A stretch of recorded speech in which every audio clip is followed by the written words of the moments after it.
Hello and welcome to our podcast on some other comparative government terms that we wanted to make sure you guys got and understood as we begin our look at American government this semester.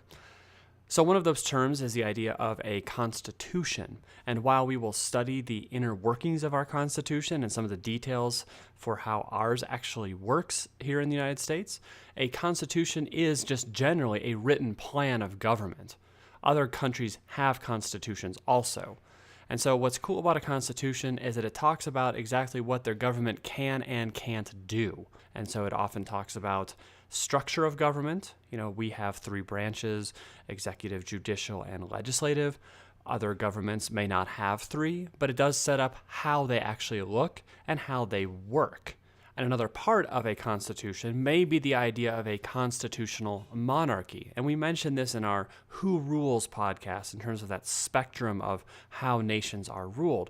A constitutional monarchy might be a combination of those, where we might have the rule by one, which is the monarch, so the king, queen, etc., but it may be paired with a constitution, a written form of government that tells the king or queen what they can and can't do. And so again, the most obvious example is that of the United Kingdom, Great Britain, of England. The idea that they do have a queen currently, but that her powers are mostly ceremonial because the Constitution limits what she can and can't do. So most of the power in the UK resides in its constitution, not so much in its monarchy anymore. We're also going to see this term come up a lot, and that many governments have what they call a parliament. We in the United States have a Congress, but in effect they serve the same role. And where does the word parliament come from?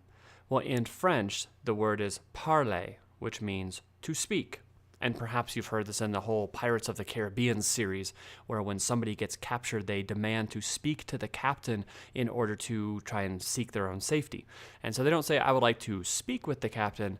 They say, I would like to parler, which is French for speak, as in, parlez-vous français? Do you speak French? Hello, Poppy. Parley! What? Parley. I invoke the right of parley. According to the code of the Brethren set down by the pirates Morgan and Bartholomew, you have to take me to your captain. I know the code. If an adversary demands parley, you can do them no harm until the parley is complete.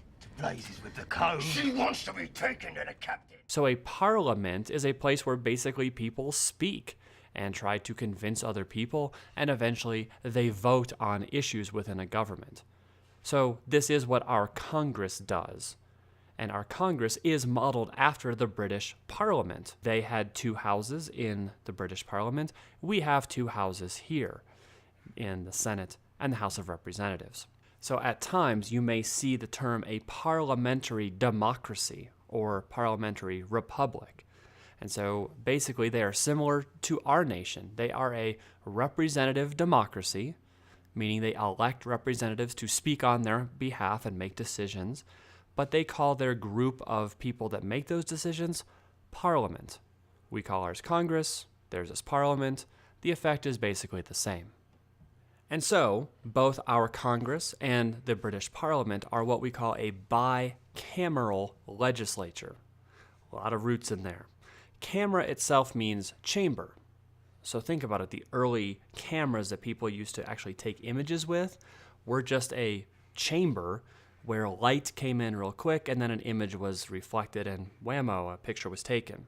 So camera or cameral means chamber or space.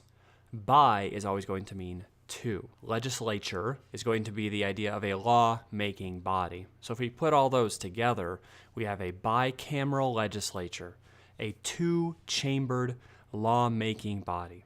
In the British Parliament, that was the House of Lords and the House of Commons. And in the United States, we have the Senate and the House of Representatives. Two different houses of one branch of government, bicameral. Now, another term we may come across is the idea of a prime minister. And so we'll speak about Great Britain here in this case. They have a prime minister, and he is the leader of the legislative branch who holds executive power. So, if President Obama, or whoever is president when you're listening to this, is going to take a trip to England and speak to their head of government, While he may stop by and check in with the queen and do the whole like, hey, how's it going thing, he is more likely going to have his more intense meetings with their head of executive power, which is the prime minister. On the flip side, it is possible to have a one-chambered lawmaking body.